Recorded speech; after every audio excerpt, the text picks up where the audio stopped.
তো নমস্কার প্রিয় দর্শক, আমি উত্তম সিনহা।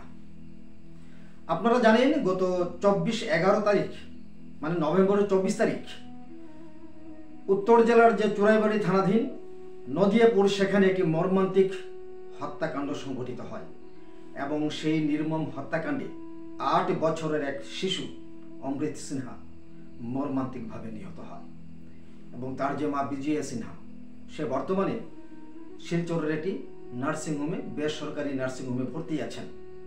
এবং আজকের যেটা আপডেট, বিজয়া সিনহা অনেকটা সুস্থ হয়েছেন এবং হয়তোবা কিছুদিনের মধ্যে তাকে সেখান থেকে ডিসচার্জ করা হবে, ছেড়ে দেওয়া হবে এবং তিনি বাড়িতে চলে আসবেন। এবং আরেকটি আপডেট হচ্ছে গিয়ে গতকালকে মানে 30 নভেম্বর তারিখে খেরেংজুড়িতে তার যে মামার বাড়ি অমৃত সিনহা, সেখানে তার শ্রাদ্ধানুষ্ঠান সম্পন্ন হয়েছে। বিজয়া সিনহা হয়তোবা সেই ঘটনাটা জানে না। তো আজকে যে আসলাম একটি আপডেট নিয়ে, সেটা হচ্ছে গিয়ে আপনারা জানেন প্রথমেই একজনকে আটক করেছে চুরাইবাড়ি থানার পুলিশ। তার নাম হচ্ছে গিয়ে মদন গোপাল সিনহা, বয়স 57, নদিয়াপুরেই তার বাড়ি।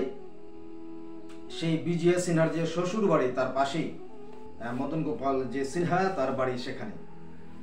এবং তাকে পুলিশ রিমান্ড শেষে 3 দিনের পুলিশ রিমান্ড শেষে চুরাইবাড়ি থানার পুলিশ তাকে আদালতে প্রেরণ করে এবং আদালত নির্দেশ দিয়েছে আগামী 15-12-2025 অর্থাৎ ডিসেম্বরের 15 তারিখ পর্যন্ত সে জেল কাস্টাডিতে থাকবে, সে জেলে থাকবে এবং পুলিশ জেলে গিয়ে তাকে জিজ্ঞাসাবাদ করতে পারবে। জেল কাস্টাডিতে এই মদন গোপাল সিনহা রয়েছে। 2 নম্বর আপডেট হচ্ছে গিয়ে এই ঘটনায় জড়িত থাকার সন্দেহে পুলিশ গতকাল গভীর রাতে, চুরাইবাড়ি থানার পুলিশ গতকালকে মানে 30 নভেম্বর তারিখে গভীর রাতে আরো এক অভিযুক্তকে গ্রেফতার করেছে। পাশে আমরা ছবি দিয়ে দিচ্ছি। তার নাম হচ্ছে গিয়ে তাপস সিনহা, বয়স 38। তার নাম তাপস সিনহা, বয়স 38। পিতা হচ্ছেন গিয়ে লক্ষেন্দ্র সিনহা এবং এই তাপস সিনহা সে একজন টুকটুক চালক এবং তার বাড়ি সেই নদিয়াপুরে।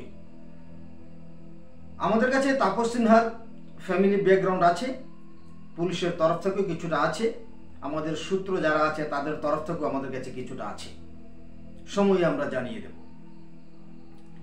তো যেটা বললাম, মদন গোপাল তো এখানে জেল কাস্টাডিতে আছে 15-12 তারিখ পর্যন্ত এবং তাপস সিনহাকে আজকে ধর্মনগর আদালতে তোলা হয় এবং পুলিশ তার জন্য 3 দিনের পুলিশ রিমান্ড চেয়েছিল এবং মাননীয় আদালত 3 দিনেরই তার পুলিশ রিমান্ড মঞ্জুর করেছে। অর্থাৎ 3 তারিখ পর্যন্ত এই তাপস সিনহাকে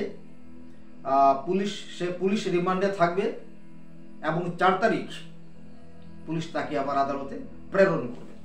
তো এরকম বলা হচ্ছে তাপস সিনহাকে জিজ্ঞাসাবাদ করে পুলিশ হয়তোবা আরো অনেক অভিযুক্তের নাম বের করতে সক্ষম হবে। তো এই ছিল আপডেট এখন পর্যন্ত। বিজয়া সিনহা কিছুটা সুস্থ।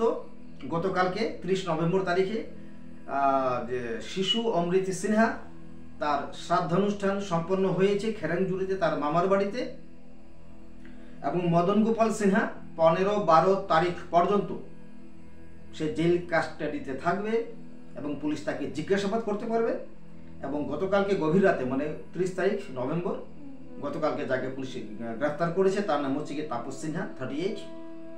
তাকে 3 দিনের পুলিশ রিমান্ড চাওয়া হয়েছে। 3 তারিখ পর্যন্ত সে পুলিশ রিমান্ডে থাকবে এবং 4 তারিখ পুলিশ তাকে আবার আদালতে প্রেরণ করবে। তো এই ছিল আজকের আপডেট। ভালো থাকবেন, সুস্থ থাকবেন। নমস্কার।